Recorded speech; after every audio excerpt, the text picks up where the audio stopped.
À 12h13 de l'après-midi, le 8 juin 1943, une explosion terrifiante retentit dans la baie d'Hiroshima. Une colonne de fumée noire s'éleva à des centaines de mètres de hauteur, secouant toute cette zone maritime paisible. Le sol trembla sur les rivages proches et les fenêtres volèrent en éclats dans les villages côtiers. Les pêcheurs qui travaillaient leurs filets levèrent les yeux avec horreur tandis que le grondement tonitruant résonnait à travers les eaux. Le cuirassé Mutsu, l'une des fiertés de la marine impériale japonaise, venait de connaître la plus grande tragédie de son existence.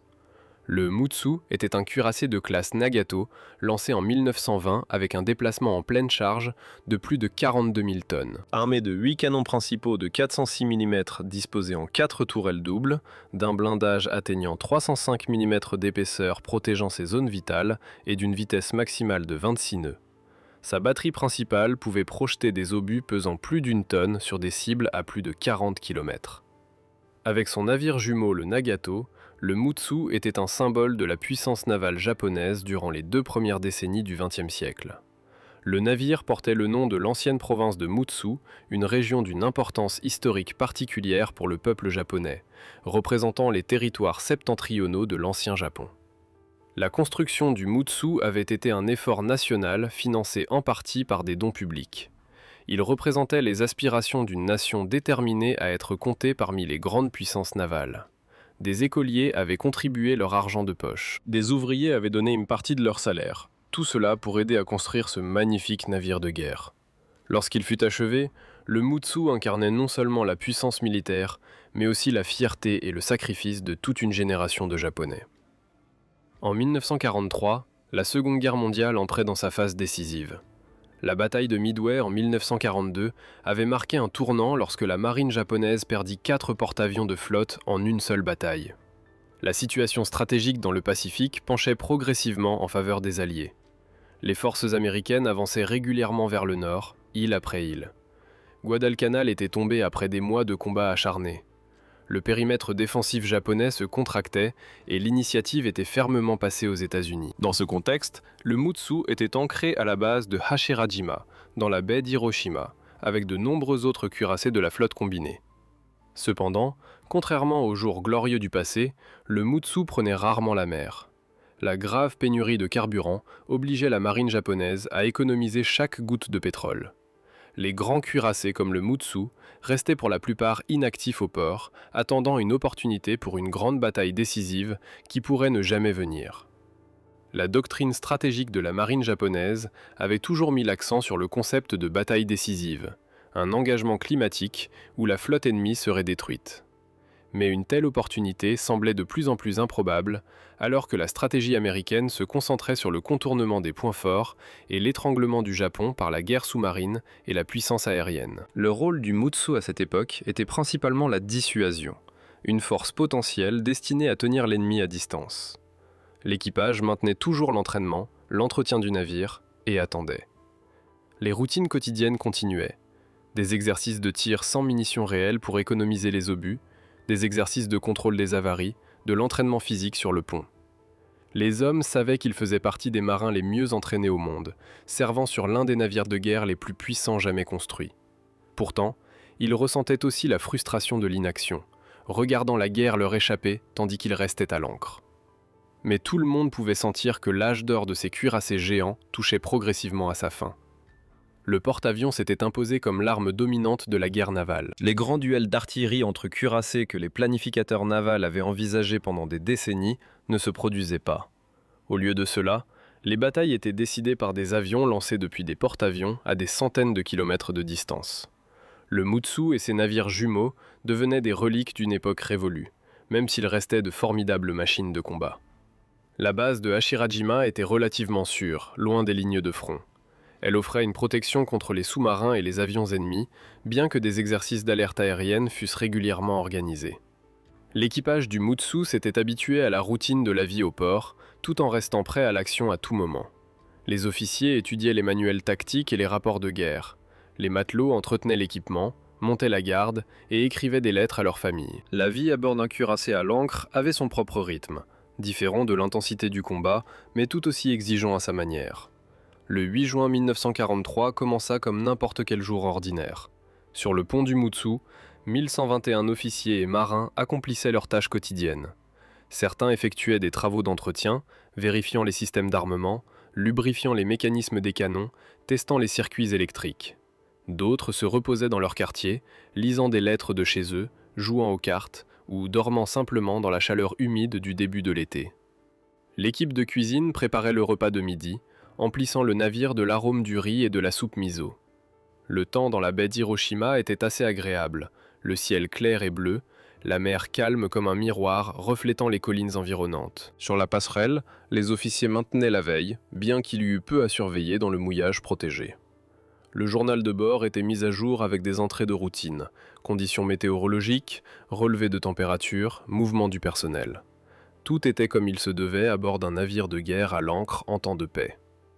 Certains hommes écrivaient des lettres à leur famille, choisissant soigneusement leurs mots sous l'œil vigilant des censeurs qui examineraient chaque ligne. D'autres étaient engagés dans la tâche interminable de peinture et d'élimination de la rouille qui empêchait un navire d'acier de se détériorer dans l'air salin. Personne n'aurait pu imaginer que ce serait le dernier jour de ce légendaire cuirassé. Il n'y avait eu aucun avertissement, aucun signe de problème. Les munitions avaient été correctement stockées selon les règlements. La température et l'humidité dans les soutes étaient dans les limites acceptables. Tous les protocoles de sécurité avaient été suivis. Pourtant, quelque part dans les entrailles du navire, dans la soute numéro 3, quelque chose allait terriblement mal. À 12h13, une violente explosion se produisit dans la soute numéro 3 à la poupe du navire. Ce compartiment contenait les munitions pour les tourelles numéro 3 et 4, des centaines d'obus et des tonnes de charges de poudre. L'explosion fut si puissante que le navire entier trembla violemment, comme s'il avait été frappé par un marteau massif. Une colonne de feu massive jaillit haut dans le ciel, suivie d'une fumée noire tourbillonnante qui forma rapidement un champignon visible à des dizaines de kilomètres. L'onde de choc se propagea à travers l'eau, faisant tanguer les navires voisins à leurs amarres. Mais ce n'était que le début du désastre. L'explosion initiale déclencha une réaction en chaîne qu'aucune intervention humaine ne pouvait arrêter. La chaleur extrême et la force explosive se propagèrent aux compartiments de munitions adjacents. Les cloisons conçues pour contenir de telles explosions furent submergées par l'ampleur même de la détonation. Des tonnes d'explosifs et d'obus d'artillerie détonèrent successivement, chaque explosion alimentant la suivante. Toute la section arrière fut comme déchirée par des mains géantes invisibles. Des fragments de métal volèrent dans toutes les directions. Certains gros morceaux de plaques de blindage et de tubes de canon furent projetés à des centaines de mètres, éclaboussant la baie ou s'écrasant sur les navires voisins. Les superstructures arrière se désintégrèrent simplement. Les quartiers de l'équipage et les espaces de travail cessèrent d'exister en un instant. Les hommes dans ces zones n'eurent aucune chance de survie, pas même le temps de comprendre ce qui se passait. La structure du navire gémit et se tordit sous des forces qu'elle n'avait jamais été conçue pour supporter. Les membrures se courbèrent, les rivets sautèrent, les plaques se déformèrent. En quelques secondes, le Mutsu s'était transformé d'un fier navire de guerre en une épave mourante. Sur le pont, la scène était un chaos indescriptible. Les marins furent projetés par la force de l'explosion, certains jetés par-dessus bord dans la baie. Ceux qui réussirent à garder leur équilibre se retrouvèrent dans un cauchemar de fumée, de feu et de métal hurlant. La fumée toxique et les vapeurs chaudes se répandirent dans tous les compartiments, rendant la respiration difficile. Le système électrique était endommagé. Les lumières s'éteignirent dans une grande partie du navire. L'éclairage de secours s'alluma par intermittence dans certaines zones, projetant des ombres inquiétantes. L'eau de mer commença à s'engouffrer par d'énormes fissures dans la coque, le bruit de l'eau déferlante s'ajoutant à la cacophonie du désastre. Les officiers tentèrent de maintenir l'ordre, appelant les marins à évacuer les compartiments inférieurs. L'entraînement prit le dessus, et les hommes se dirigèrent vers leur poste d'urgence malgré le chaos. Mais il y avait trop peu de temps. Le Mutsu gîtait rapidement sur un côté. Les lois de la physique l'entraînaient inexorablement vers le fond. L'angle de gîte augmentait à chaque seconde, de 10 degrés à 20, puis 30. Marcher devint difficile, puis impossible. Ceux qui étaient sur le pont essayèrent de s'accrocher à tout ce qu'ils pouvaient. Rambardes, affûts de canon, ventilateurs. Alors que le pont s'inclinait de plus en plus fortement, sous les ponts c'était encore pire. Des hommes piégés dans des compartiments qui s'inondaient rapidement luttaient pour ouvrir des écoutilles qui étaient maintenant à des angles impossibles. Certains réussirent à s'échapper par des hublots et des écoutilles, se hissant sur ce qui avait été des murs mais étaient maintenant des sols. D'autres n'eurent pas cette chance, piégés par des portes coincées ou les passages bloqués. L'eau montante était froide et impitoyable, remplissant les espaces du bas vers le haut. Les sons des hommes frappant sur l'acier, appelant à l'aide qui ne viendrait jamais, hanteraient les cauchemars des survivants pour le reste de leur vie. Les navires de guerre voisins mirent précipitamment leurs canots de sauvetage à l'eau, leurs équipages agissant avec une efficacité exercée malgré leur choc. Les marins à bord du Nagato et d'autres navires regardèrent avec horreur leurs navires jumeaux mourir sous leurs yeux.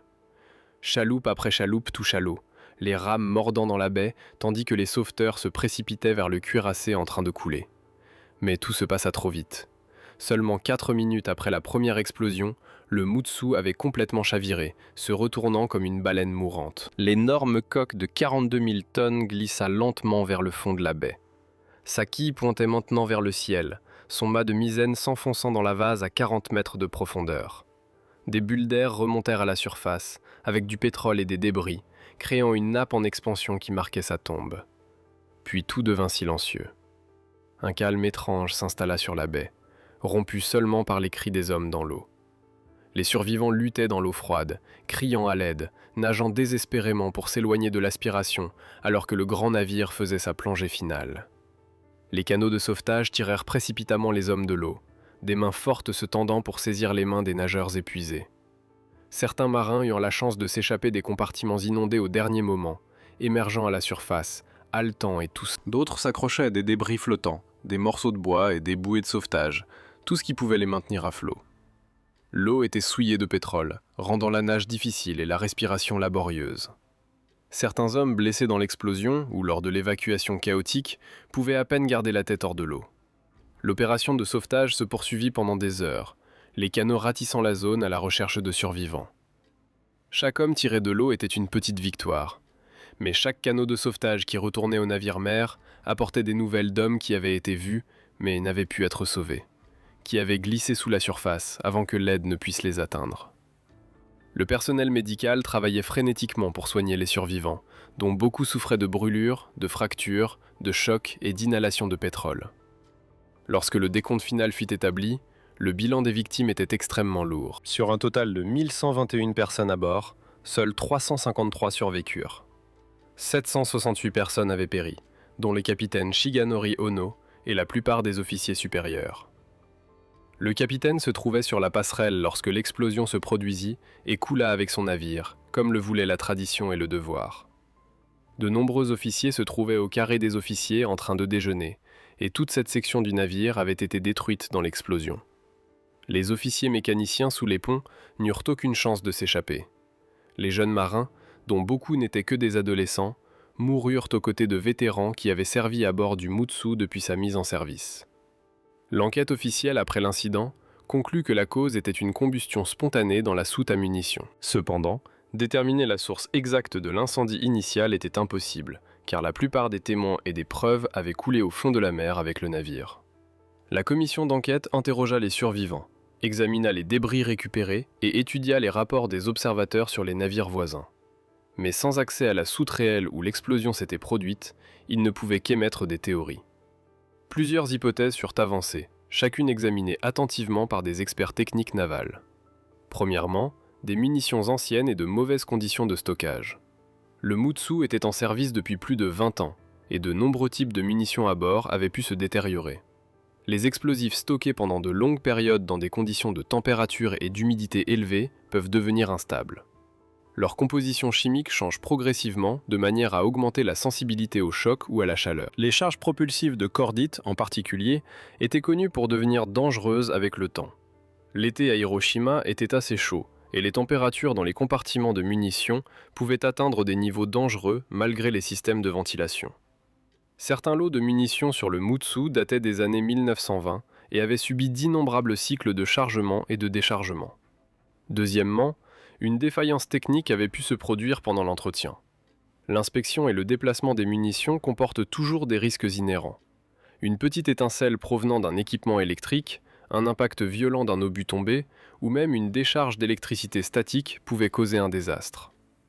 Le matin du désastre, un entretien de routine était en cours dans plusieurs parties du navire. Il était possible qu'une procédure ait mal tourné, qu'un règlement de sécurité ait été négligé, qu'un outil ait été laissé tomber au mauvais endroit au mauvais moment. L'enquête ne trouva aucune preuve de négligence, mais la possibilité demeurait. Troisièmement, certains soulevèrent des questions sur la possibilité d'un sabotage. Cependant, cette hypothèse fut rarement acceptée, car la sécurité sur les cuirassés était toujours strictement contrôlée. Chaque personne à bord avait été minutieusement vérifiée, et l'accès aux zones sensibles comme les soutes était strictement limité. De plus, dans le contexte de la guerre, il n'y avait pas de motif clair pour un tel sabotage. Le Japon était uni dans l'effort de guerre, et la dissidence était pratiquement inexistante dans l'armée. Néanmoins, la nature humaine étant ce qu'elle est, la possibilité d'un marin mécontent ou de quelqu'un qui aurait craqué sous la pression ne pouvait être entièrement écartée, bien qu'aucune preuve n'ait jamais émergé pour soutenir cette théorie. La question de la sécurité des munitions n'était pas nouvelle pour les Marines de divers pays. L'histoire avait été témoin de nombreuses explosions similaires, chacune une tragédie qui avait conduit à des enquêtes et des réformes. En 1917, le cuirassé britannique HMS Vanguard subit également une explosion de soute et coula avec près de 900 victimes. En 1911, le cuirassé français Liberté explosa dans le port de Toulon, tuant des centaines de personnes. En 1916, le cuirassé italien Leonardo da Vinci fut détruit par une explosion interne. Ces tragédies montraient que stocker des milliers de tonnes d'explosifs sur un navire était toujours un danger potentiel, un risque inhérent à l'exploitation des cuirassés. Aucune mesure de sécurité ne pouvait entièrement éliminer le danger lorsque de telles quantités massives de matières explosives étaient concentrées dans un espace confiné. La marine japonaise avait ses propres problèmes spécifiques concernant la conception et la gestion des munitions. Certains types de propergol utilisés présentaient une grande instabilité, en particulier certaines formulations développées dans les années 1920. Les systèmes de ventilation et de contrôle de la température dans les soutes n'étaient pas toujours suffisamment efficaces, surtout sur les navires plus anciens comme le Mutsu, qui avait été conçu avant que tous les risques ne soient pleinement compris. Et surtout, la culture militaire japonaise de cette époque avait tendance à privilégier l'efficacité au combat plutôt que la sécurité absolue. Les navires étaient conçus pour transporter des charges maximales de munitions, dépassant parfois ce qui pourrait être considéré comme prudent selon des normes plus conservatrices.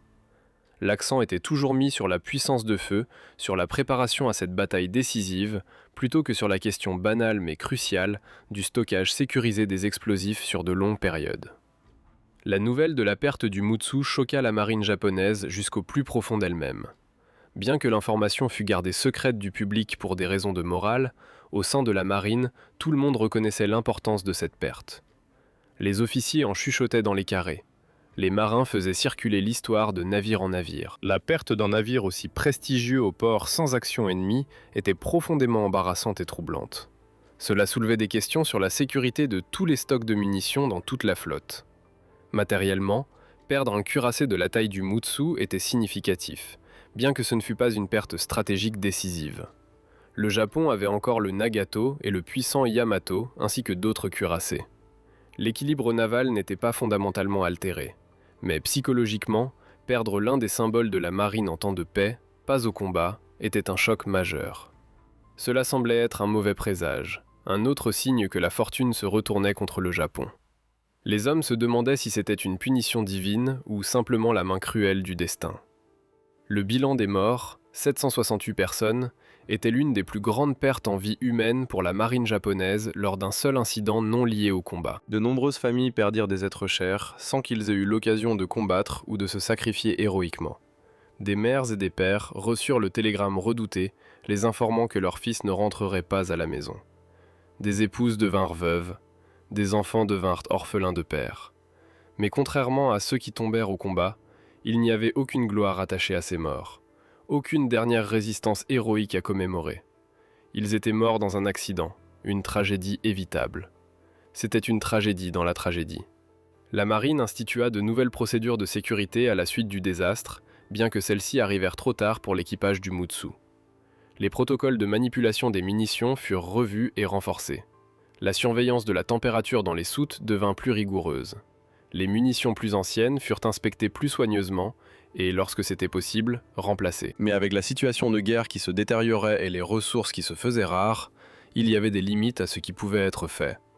Les navires continuèrent à transporter les munitions qu'ils avaient, et le risque demeurait.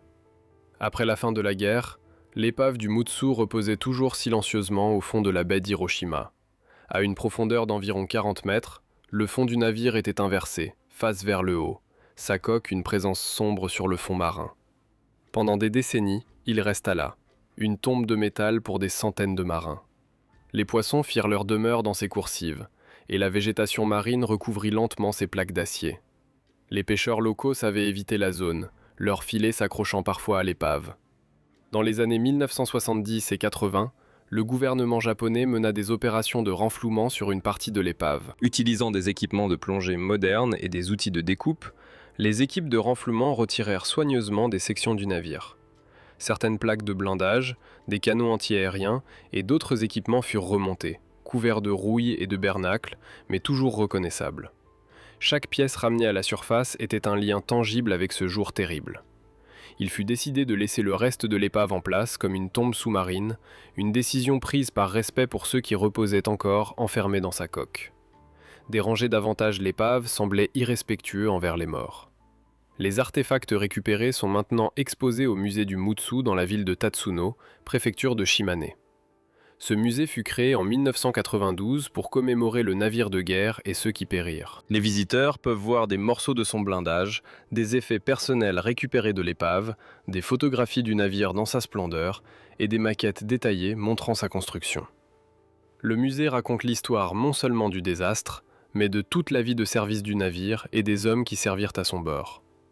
De plus, certaines plaques de blindage du Mutsu sont également exposées au musée Yamato à Kure, où elles servent de rappel poignant des dangers du service naval. À Ashirajima, où le Mutsu a coulé, il y a un petit mémorial pour se souvenir des 768 marins qui ont perdu la vie. Un simple monument de pierre se dresse près du rivage, gravé de leur nom. Chaque année, le 8 juin, les survivants et les familles des victimes tiennent encore des services commémoratifs. Ils se rassemblent pour déposer des fleurs, offrir des prières et se souvenir de ceux qui ne sont jamais rentrés chez eux. Le nombre de participants diminue chaque année à mesure que les survivants vieillissent et décèdent. Mais la mémoire du Mutsu est encore préservée par les jeunes générations qui ressentent le devoir de se souvenir. Le Mutsu n'a pas coulé dans une bataille navale héroïque. Il n'a pas affronté d'ennemis en haute mer. Il n'a pas tiré avec ses canons dans la colère ce dernier jour. Ce légendaire cuirassé a connu sa fin dans une mystérieuse explosion dans une baie tranquille, à midi, par un jour d'été. Il n'y eut pas de gloire dans sa fin, pas de dernière résistance dramatique contre des forces écrasantes, juste une destruction soudaine et choquante qui a coûté la vie à des centaines de personnes en quelques minutes. 768 marins ont péri, non pas au combat, mais dans un accident qui aurait pu être évité. Ils étaient pères, fils, frères, maris. Ils étaient prêts à combattre et à se sacrifier pour leur pays, entraînés et préparés pour la bataille. Mais le destin ne leur a pas donné cette opportunité. Au lieu de cela, ils sont restés pour toujours au fond de la baie d'Hiroshima, dans l'épave du navire de guerre qu'ils servaient autrefois avec fierté. Leur sacrifice n'en était pas moins réel, leur perte pas moins ressentie par ceux qui les aimaient. L'histoire du Mutsu est un rappel de la cruauté de la guerre, non seulement sur le champ de bataille, mais aussi de ce qui se cache dans les coulisses. La guerre fait des victimes de nombreuses façons, pas toutes en combat direct.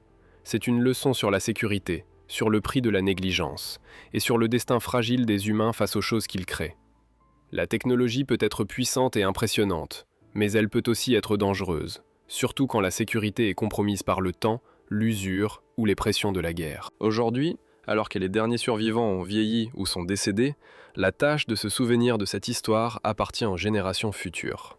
Les musées, les mémoriaux et les histoires transmises assurent que le Mutsu et les 768 hommes courageux ne seront pas oubliés. Ils font partie de l'histoire, partie de la mémoire collective d'une époque pleine de turbulences et de sacrifices. Leur histoire mérite d'être racontée, non pas pour glorifier la guerre, mais pour honorer ceux qui ont servi et pour nous rappeler le coût humain des conflits et l'importance de la sécurité, même en temps de crise.